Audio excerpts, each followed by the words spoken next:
Welcome to the world united. Welcome to the world united. Tyson belongs to the Appalachian clan on Cape York with ancestral ties in the South and kinship connections all over. He works within those relationships with places, people, and entities to provoke living thought experiments on the cognitive tools of sustainability, sometimes disguised as research and writing. Welcome, Tyson. Well, yeah, so I guess you need to know about me. I mean, I'm speaking after some, very big people here and uncles and lawmen and, big respects there for Uncle Max and others. Yeah, so I should make it clear that I'm speaking as a very low status person. So I'm a younger sibling. So in our culture way, that means that I'm not mundane. I'm not somebody who speaks for culture and for big story and all that sort of thing. So I'm always very careful to stay in my lane. So mostly I amplify the stories of other people, particularly most recently in my book, Sand Talk. I've used that as a vehicle for some of the stories from the old people, and particularly a big ritual magic from old man Juma Fijo from Larrakia Mob. Yeah, he had a series of symbols, sand talk symbols. Sand talk being, those images that you draw on the ground to convey a lot of information. More than what you can do with words. And so that old fella, he gave me all these symbols he wanted me to put out into the world. And so I kind of made this book as a delivery system for that big ritual magic that he's put together there and been passed to him.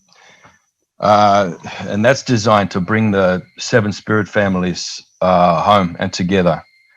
To bring about a big period of peace and harmony.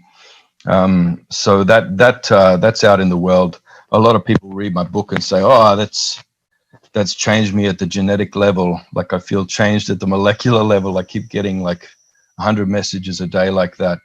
And it's funny because that's what he said it would do.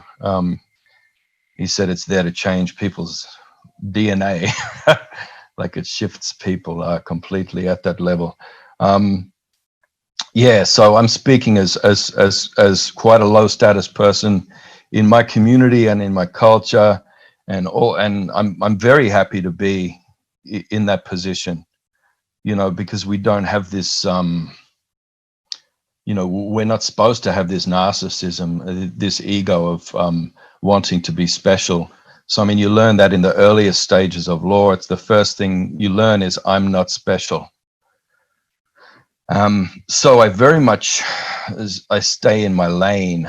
So while I'm not talking up the big stories, because I allow those to speak for themselves and I help those to come through,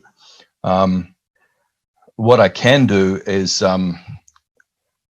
draw attention to the wrongness of wrong story, because story is very powerful. Story can heal and story can kill. And there's a lot of killer narratives in the world right now. And one of the worst ones, and that informs all of modern psychology, technology, governance, economics, all of the things that drive our lives, and education also, basically everything that domesticates us. I hear a lot of people talking about the mind, but they've really only ever studied the domesticated mind. And there is one particular big killer narrative that's designed to domesticate each and every one of us, to take us and separate us from the land, separate us from place, and put us into these little utopias. You know what utopia means when you break that word down? Utopia just means no place. And if you've got no place, you're nothing. Absolutely nothing. You know, you're a feedlot pig. And I'd like to see people break out of those stalls and, you know, become razorbacks again. All people, because it wasn't very long ago that all of us were still, most of the people in the world a century ago and even 50 years ago were still connected in some way to the land and to a land base. They were part of a habitat that depended on land, but we've all been quite profoundly separated from that. Now, the worst and biggest story, wrong story that's driven that is the myth of primitivism, which is tied to the myth of progress. Progress being the idea that today is better than yesterday and tomorrow will be better than today. And we're all still swallowing that narrative, even though we're looking around ourselves and seeing that today certainly is not better than yesterday.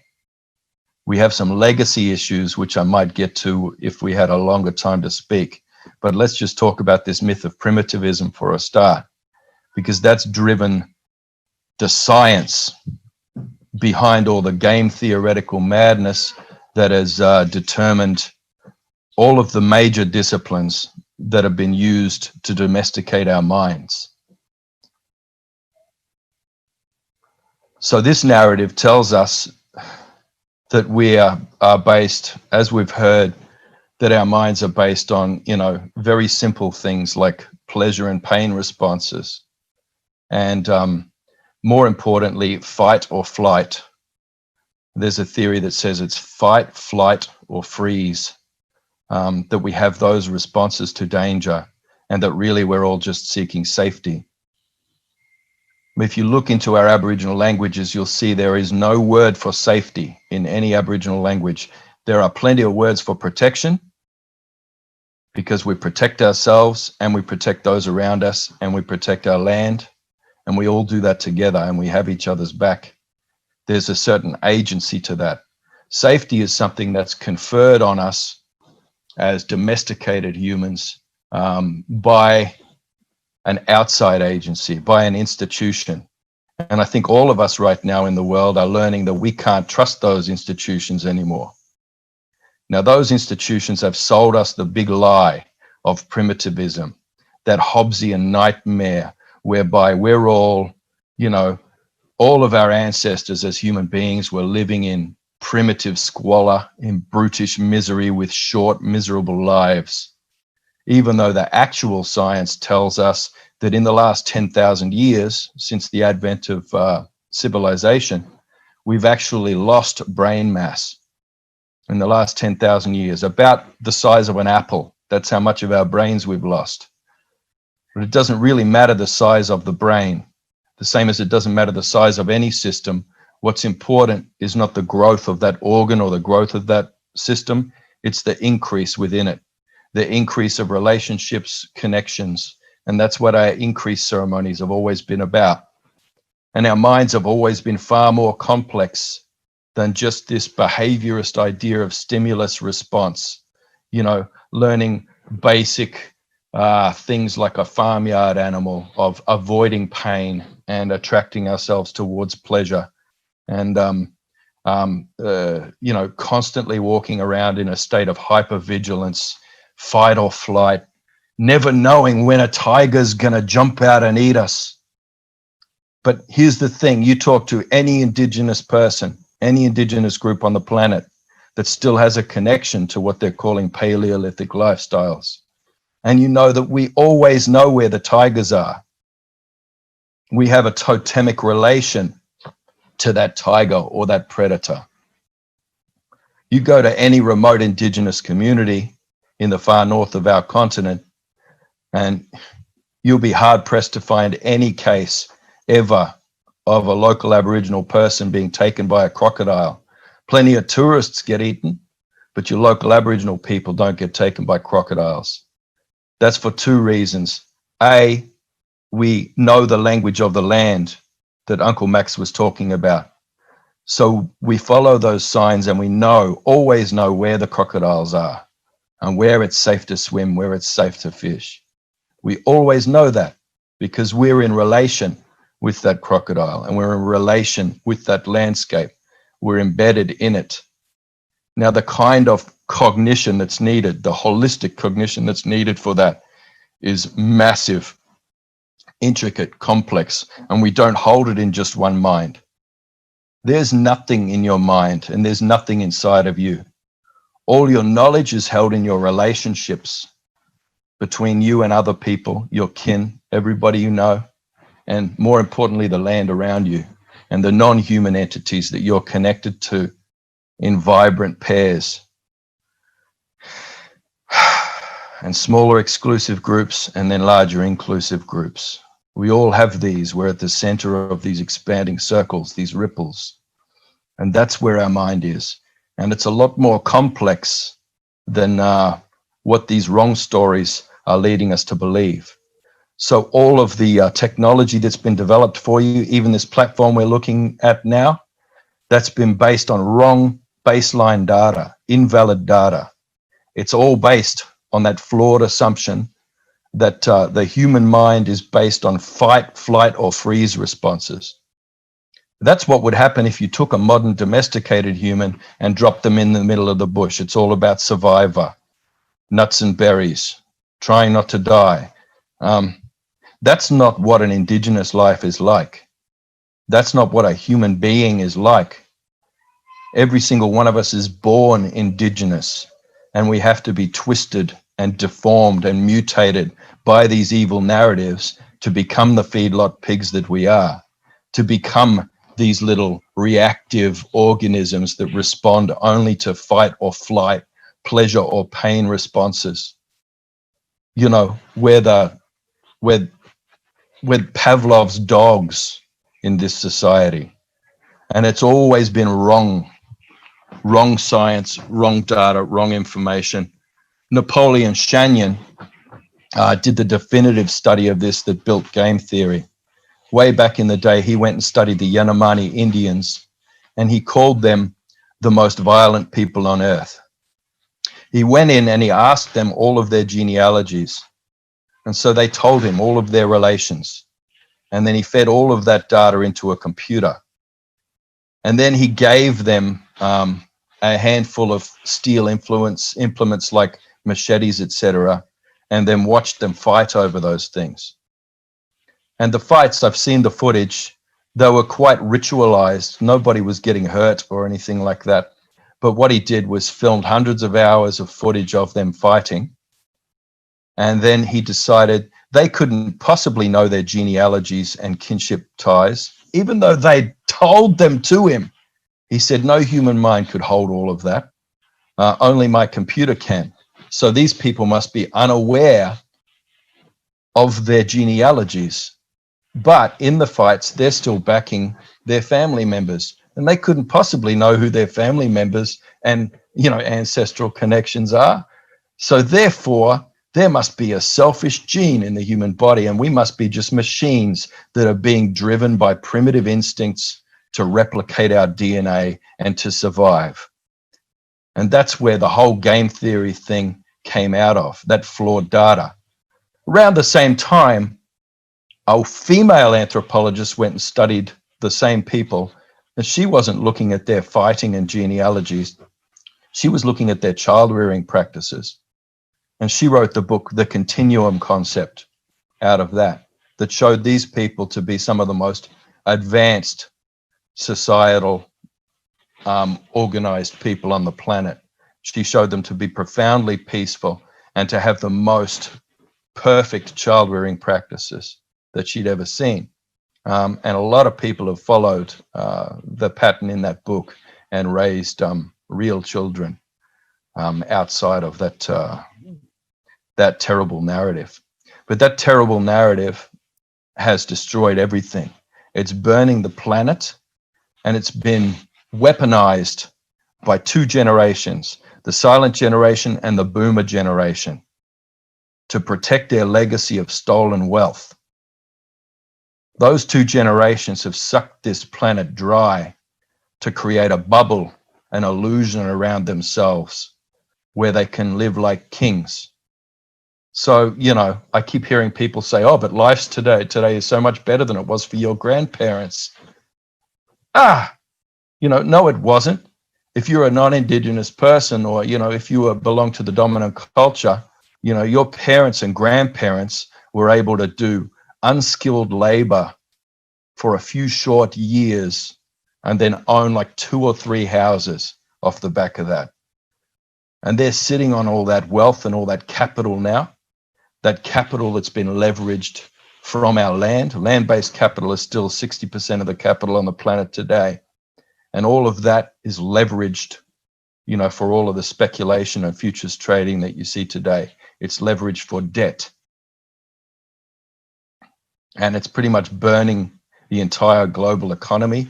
It's burning all the resources on the planet in these ridiculous subsidized supply chains and mass monoculture, monocrop bloody monstrosities that are destroying all of us. And Generation X, the millennials, and Generation Z, we're the ones who have to hold that up for them, for nothing, and for no hope, no chance of ever owning our own home, or of owning anything, or of being remotely safe or secure. We have to go to university, you know, if we want to have any chance of, you know, keeping our head above water, and go into massive amounts of debt just to try and get ahead. So we have some legacy issues in the world today. So that's why currently the free world has only 2 options that we have to choose from for leaders, and both of them are septuagenarians. Both of them are old white men, and the entire world has to prop up their legacy and rub their bloated feet and suffer the pawing of their liver-spotted hands over our children and grandchildren, who have to get a sugar daddy if they want to get through university without debt. Half of my daughter's graduating class, who graduated last year, are cam girls now. They have to sell their bodies over the internet just to survive. They may be going to university, but the debt that they're accruing in doing that is going to keep them slaves for the rest of their lives. All of this monstrosity is coming out of that wrong story of primitivism and that wrong story of progress, that growth must continue, that these cities, these tinkered artificial systems of civilization that enslave us, that these need to be growing exponentially every year forever based on finite resources. It's an illusion that is killing every single one of us.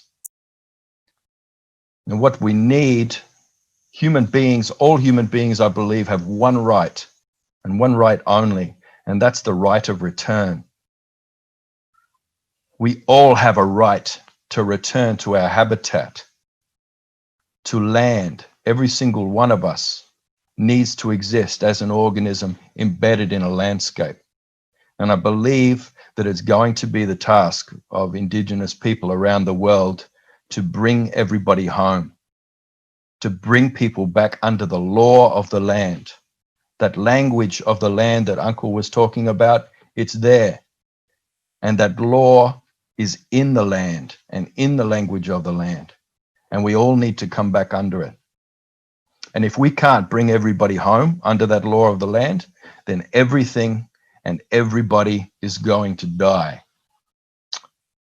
Anyway, so that's me staying in my lane. Very specific lane it is, Tyson. And it's a very specific lane.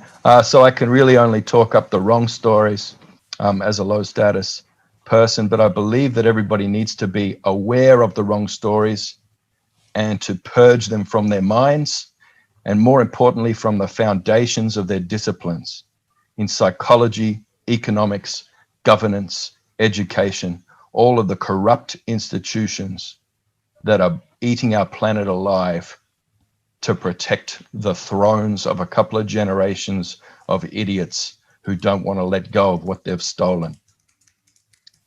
And